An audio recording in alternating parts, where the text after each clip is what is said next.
This isn't just about supplements. It's about what happens when you have your back against the wall. When you're broken, lost, forgotten. It's about the ones who were condemned By their past, by addiction, by pain, the decision to fight their way back. through fitness, through discipline. Through facing in the mirror. This is their story. This is our why. Before the change, they were buried under trauma, addiction, street life, bad choices, or simply the weight of the world. I was a star athlete, smoking weed, and was lost. I got all my scholarships pulled away from me, and I ended up having a daughter at the age of 19. Working 4 jobs, and I woke up to a semi in front of me, and he was honking his horn at me, and I swerved out of the way. And that's when I kind of woke up and I talked to my parents, and they told me, son, what do you want to do? You can't keep doing this for the rest of your life. You know, after I got out of jail is when I met my ex-husband. I don't know what got into him. He started going back to drugs, and that's when it just started going downhill. When he started getting abusive, the first time it was like a simple slap, then it got worse. Most of the times I would try to run away, and he would knock me over my head, drag me back into a garage where he would keep me for the time being. I was more scared, more than anything, because I didn't know how to leave this man. He had threatened me that if you leave me, I'll kill you. If you leave me, I'll kill your family. You know, so I stayed because I was scared. One day, I gave him a knife, and I told him today he's gonna decide what's gonna be my future. Whether he's gonna kill me like he said he was gonna kill me, but I'll be dead, happy, away from him, or he's gonna beat me up and I'm gonna leave. At the end of the day, I'm gonna still be happy that I'm not near him anymore. I left with only the clothes on my back. And so I basically had to start all over. I started from nothing, no job, no phone, no clothes, nothing. And one of my friends, she's like, come to the gym with me, you know, let's go to the gym together. Let's start looking better for ourselves.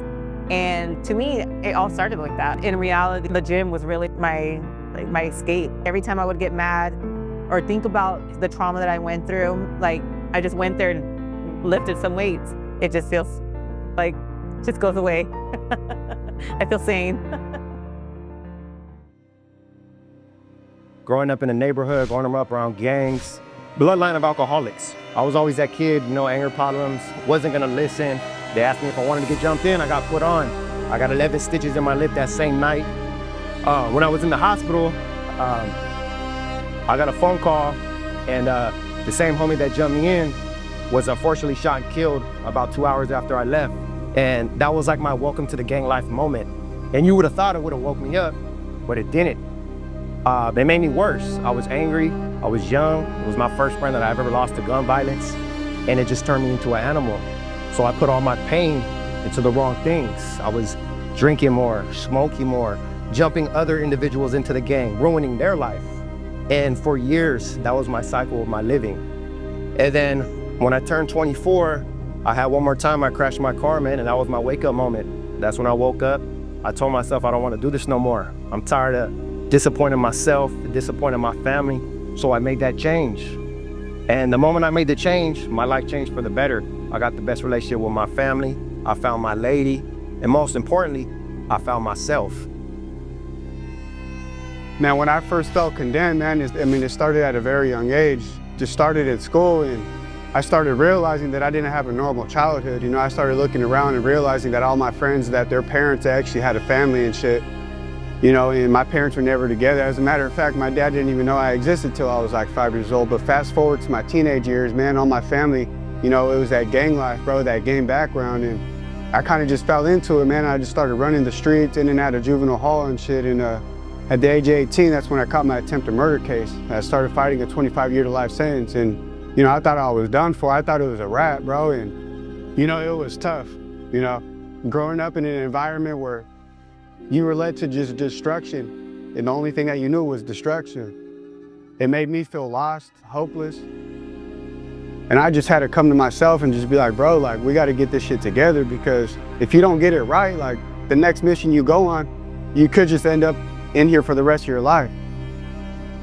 I'm 15 years old at home with the sawed-off shotgun in my pant leg. 2 weekends before I had got jumped, my homeboy told me, you guys gotta go handle that. The cops came, but first the helicopter came. I went inside the McDonald's, I put my shotgun in the trash can, I put all my shells in there, and I walked out. When I walked out, the helicopter immediately was on me. I ended up doing some time. I got out, I ended up getting into a fight, and I got stabbed 8 times.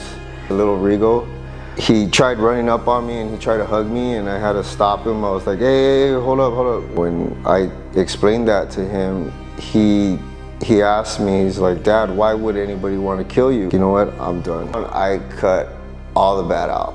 Everything revolved around work, meal planning, doing my workouts, and it took my 11-year-old son for me to wake up and realize to be a condemned athlete is an honor. You have to actually gone through some shit and actually turned your life around to become one. Yeah, so when I was growing up, started doing drugs, smoking weed, drinking, 10 years old.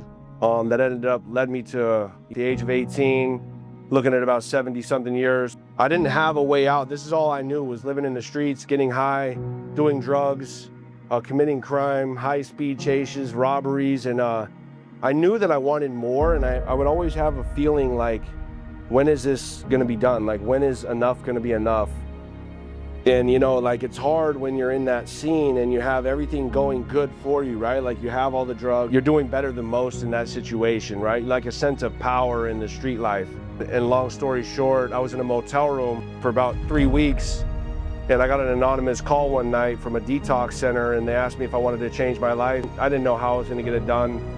They said that they'll scholarship my way if I'm there in 24 hours. So, you know, honestly, I had been done. I was done living the way that I was living, but I just didn't have that way out.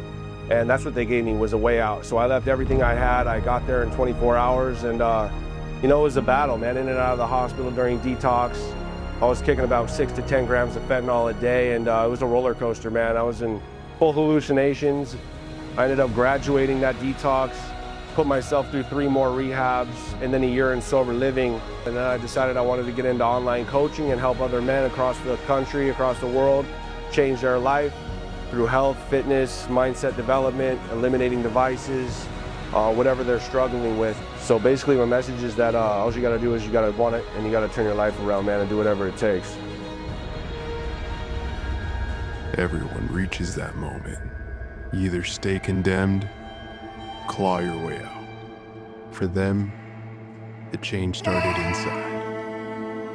Man, what did I do last night? Became, what can I do to be better today? Will I ever change? Became? I already am. They chose discipline over destruction. They chose sweat over silence. They chose to fight back, rebuilding their bodies, minds, and souls from the inside out. Their pain became power. Their scars became stories. Fitness wasn't just the tool, it was the vehicle to redemption. Self-development became the daily routine. Nutrition became fuel for purpose. Training became therapy. Helping others became the mission.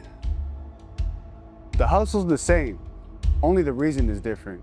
Now I'm actually present. They live with purpose now, with clarity, with muscle and meaning.